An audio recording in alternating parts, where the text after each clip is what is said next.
Olá, sétimo ano, tudo bem com vocês? Bom dia, espero que todos estejam bem, tá? E vamos lá para mais uma aula, tá? Do nosso quarto bimestre. Bom, turma,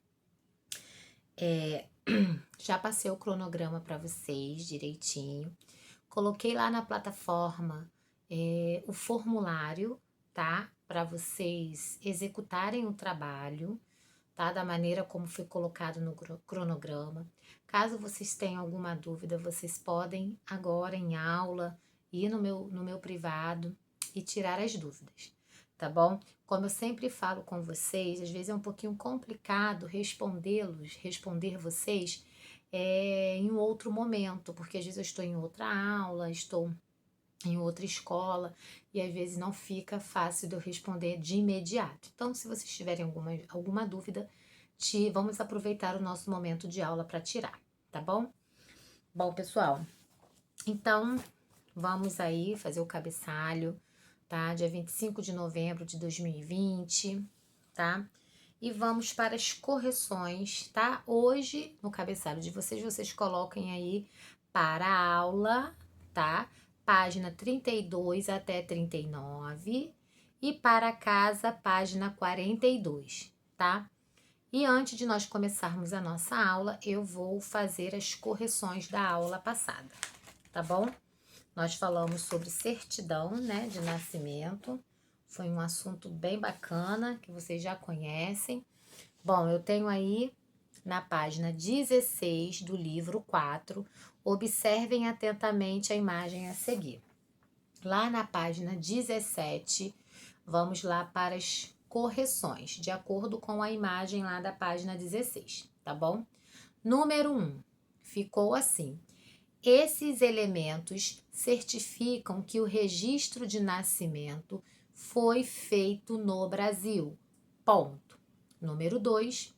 Pessoa natural é o próprio ser humano dotado de capacidade, vírgula, sujeito de direitos e também de deveres. Ponto. Número 3. Essa informação é importante para a comprovação de que se trata da certidão de uma pessoa física, um ser humano e não uma empresa ou entidade, por exemplo. Ponto. 4. A finalidade principal dessa exigência é, sem dúvida, diminuir a possibilidade de erro na hora do registro. Número 5. O declarante é a pessoa que comparece ao cartório para fazer o registro do nascimento. Ponto. Geralmente, vírgula, quem faz isso é o pai da criança. Prosseguindo, tá, gente? As correções, página 18, número 6. Não, vírgula. Essas palavras são do oficial, vírgula, a autoridade reconhecida publicamente para atestar que são verdadeiros os documentos registrados em sua empresa, tracinho, o cartório de registro, ponto. Sua assinatura, vírgula, seu carimbo ou selo garantem a veracidade do que foi declarado, ponto. A certidão, vírgula, portanto, vírgula, passa a valer como um documento oficial, vírgula, válido em todo o Brasil. Bom, gente, continuando aí, tá? A parte da página 20 e 21 é pessoal, tá? Depois, nós vamos, né, para a página 27, tá? Na página 27, ficou, tá? Certifique-se por meio deste documento que, pontinho, pontinho, regularmente matriculado no 7º ano, então você vai colocar o seu nome aí, tá? Nessa primeira linha vai colocar o seu nome. Na segunda linha vai colocar certidão. Na terceira, vida pública. Na quarta, verdadeiro. Na quinta, crença / fé. Na outra aí, cartórios. Na penúltima, público. E na última, direitos, tá? Só na primeira linha que você vai colocar o nomezinho de vocês. E para a aula de hoje, vamos aí para a página 32, tá? Prestando atenção, hein, gente? Às vezes eu venho observando alguns alunos que às vezes não têm participado das aulas, não têm assistido os vídeos e depois vem no privado, fora da aula, com um monte de dúvida, com um monte de perguntas, sendo que o aluno não está tendo o trabalho de assistir às aulas, de fazer as tarefas. Então, gente, fica um pouquinho complicado, vocês precisam assistir às aulas, tá? E fazer as tarefas, porque realmente, se não assistir, vai pintar dúvida, tá bom? Bom, gente, entre a pergunta, agora vamos para a página 32. Entre a pergunta e a resposta, um pequeno texto, o tira-dúvidas. O que podemos aprender com os tira-dúvidas? Segundo especialistas, o volume de informação que nos chega diariamente é multiplicado por 10 a cada 5 anos. E é inegável o papel da internet nesse processo. Esse aparato tecnológico encurtou distâncias e criou novas possibilidades de comunicação, que repercutem na forma como trabalhamos, estudamos, nos relacionamos com nossos pares e, é claro, buscamos informações. Esse processo não só revolucionou o acesso às informações, mas também impulsionou a atuação das mais diversas fontes, jornais, revistas, televisão e a própria internet. Como resultado desses excessos informativos, o ser humano vivencia a experiência de saciar a sua sede de conhecimento, quebrando as barreiras de suas incertezas intelectuais, culturais e emocionais. Ainda existem muitas respostas a serem dadas? Claro que sim, mas é esse exatamente o terreno fértil para o surgimento dos novos recursos de aprendizagem.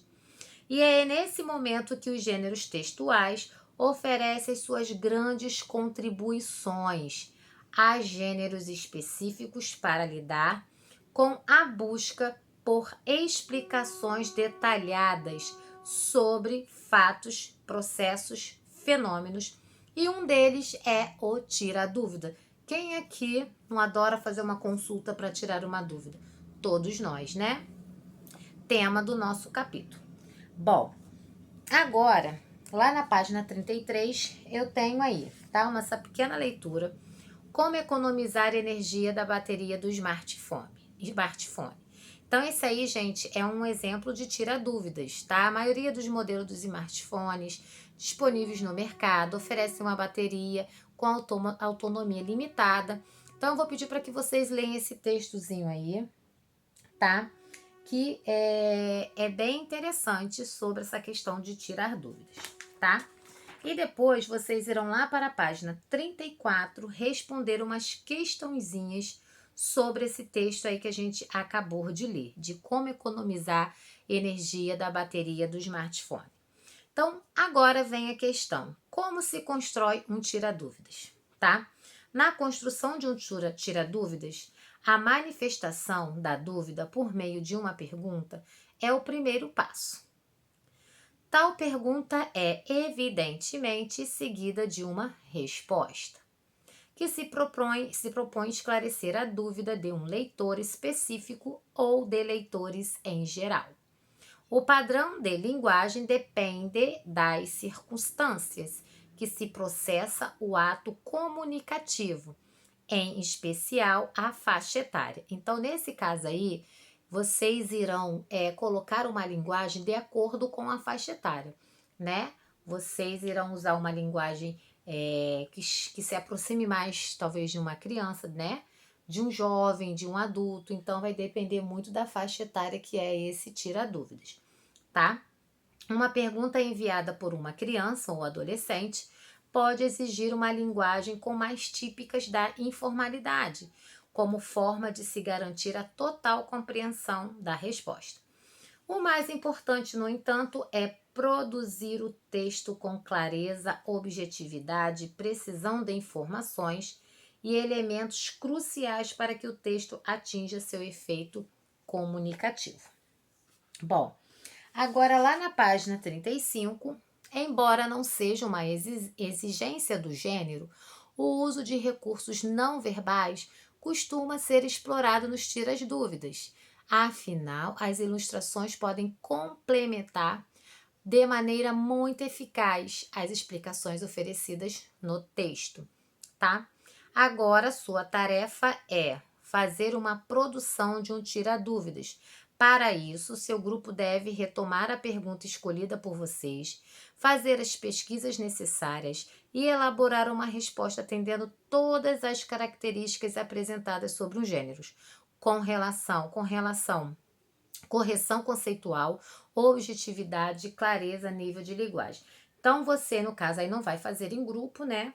Mas você vai colocar aí espaço para perguntas. Você vai colocar uma pergunta que você queira saber a resposta, tá? Uma dúvida que você tenha. E embaixo você vai colocar essa resposta, ou seja, você vai pesquisar e colocar essa resposta, tá? Bom, depois eu tenho aí, tá? Mais um textozinho sobre o tira-dúvidas, que é bem bacana, tá? Lá na 38 e na 39, vocês irão fazer essa parada obrigatória. Leia o fragmento de uma reportagem. Turma, essas questões aí, quer dizer, é só uma, né? Você irá fazer, se não tiver como vocês fazerem nessas linhas aí, vocês façam no caderninho de vocês, tá? Então, a nossa aula, tá? Ah, deixa eu ver aqui, ó. Depois, para casa, lá na página, tá? 42 para casa para vocês fazerem, tá? Bom, essa é a nossa explicação da aula de hoje, tá? Sobre tira-dúvidas, é um assunto bem tranquilo, tá? Porém, gente, não deixem de fazer. Tendo dúvida, por favor, vamos tirá-las aqui no momento de aula, pra gente não ter problemas, tá bom, galera? Um grande beijo, tá? E tchau, tchau.